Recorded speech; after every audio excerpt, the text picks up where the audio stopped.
and food. So around the brain, we have these protective structures called the blood-brain barrier, and it's kind of this protective wall that prevents unwanted things from getting into the brain, because the brain is the control center for our entire body. Now, bacteria in our gut can actually mess up this blood-brain barrier. And that can manifest as small things like anxiety, depression, and manifest as disease. Now, as a physiatrist, I'm the kind of doctor that treats pain, Parkinson's, stroke, and a lot of these different conditions. So that's what we're going to talk about. We're going to talk about the blood-brain barrier in these diseases gut to an angle of food, because we're talking about the intestine and the bacteria that's inside our gut. Now, for those of you who don't have a lot of time to listen to this, I get it. But it's really simple. A whole food, plant-based diet can keep your brain healthy for much longer. As long as your brain is healthy, you're going to be better at enjoying life and doing what you enjoy doing. But to the topic, how does gut bacteria affect the blood-brain barrier? We don't really know in humans. We don't have any great human models, but we do have animal models where we've actually proven.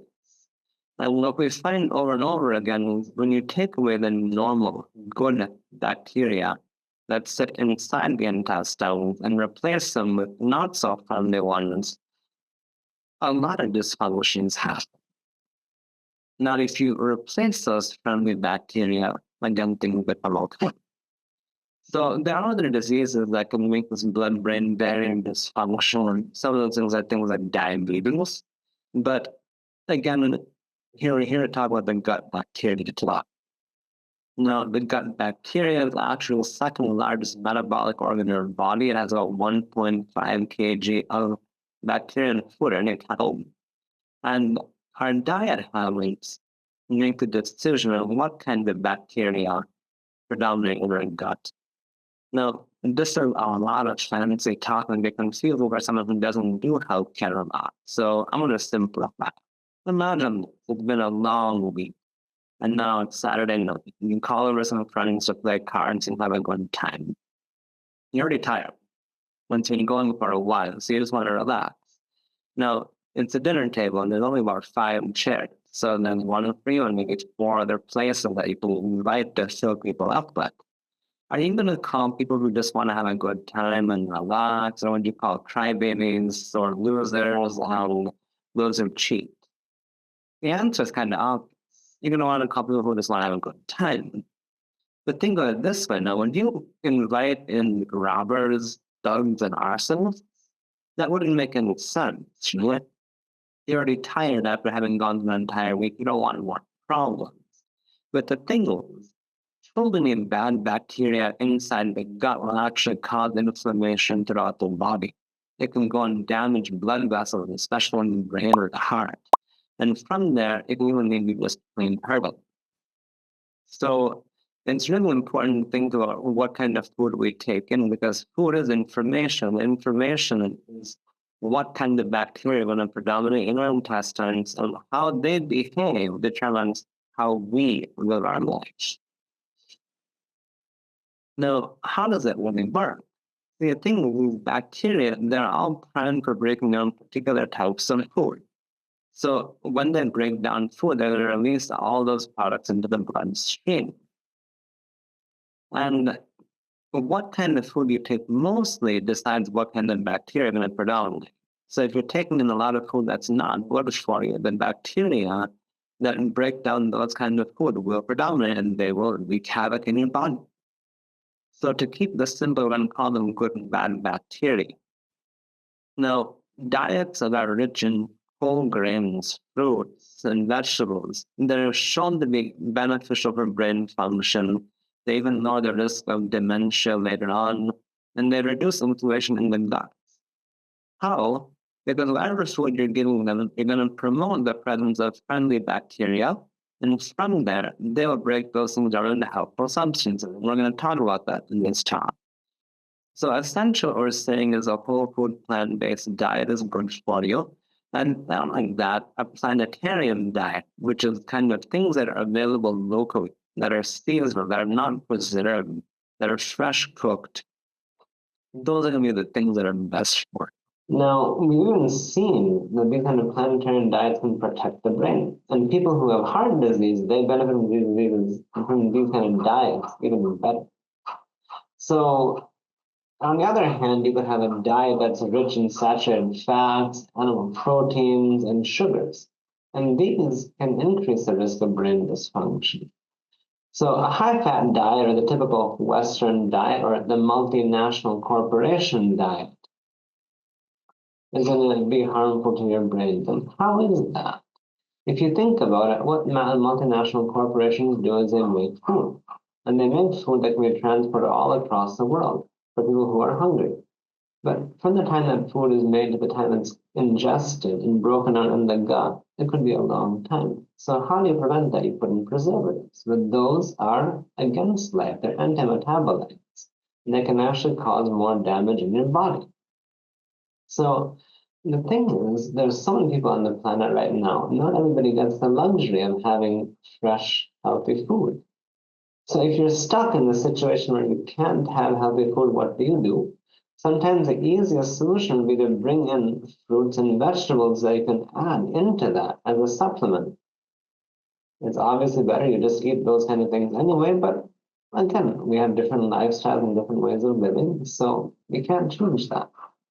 The next thing is food can change the gut bacteria. We already know this, but if you change from a high-fat, high-sugar diet to one that is low-fat and plant fiber-rich, you can change the bacteria within a day.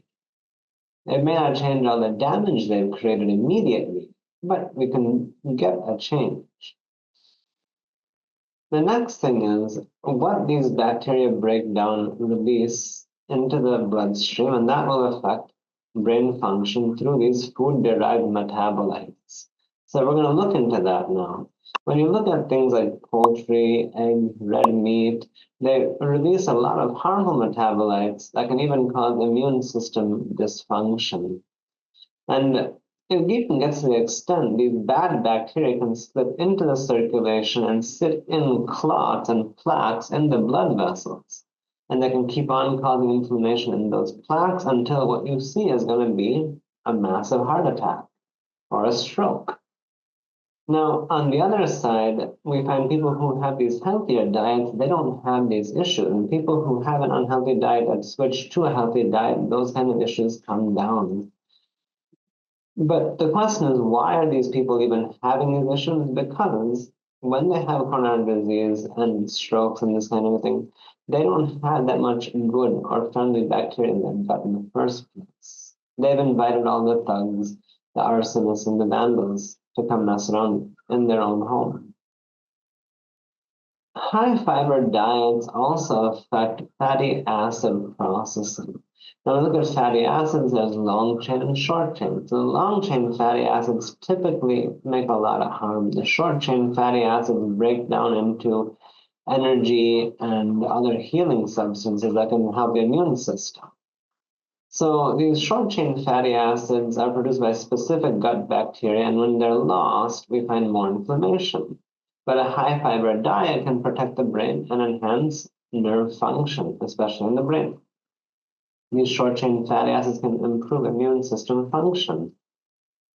So we can see now the gut bacteria can actually affect depression and anxiety. And how do we affect the gut bacteria? By eating healthy food. Anxiety and depression are very typical in people who have diseases like irritable bowel syndrome.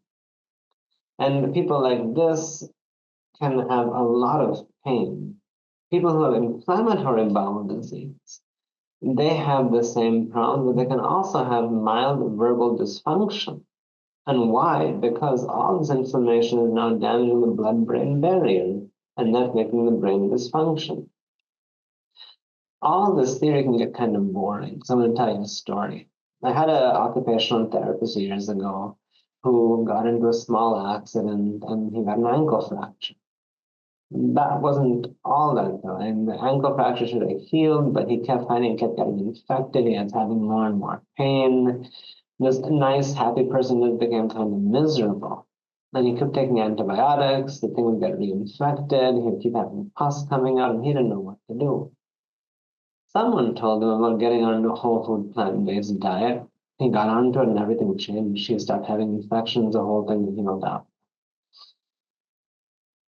So pain is something that a lot of people experience. They don't even know why they experience pain, but we can even see pain can be related to what's in the gut bacteria.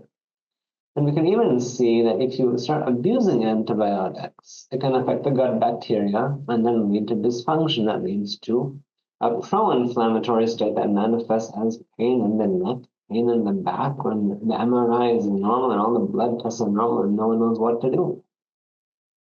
And we can even find that if you start taking probiotics, that can actually stop abdominal pain and other kinds of pains.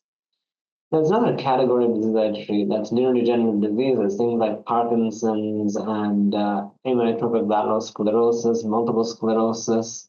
Now, all of the different types of disease processes, what they all have in common is going to be intestinal permeability that's higher, meaning a leaky gut, inflammation in the brain tissue, right?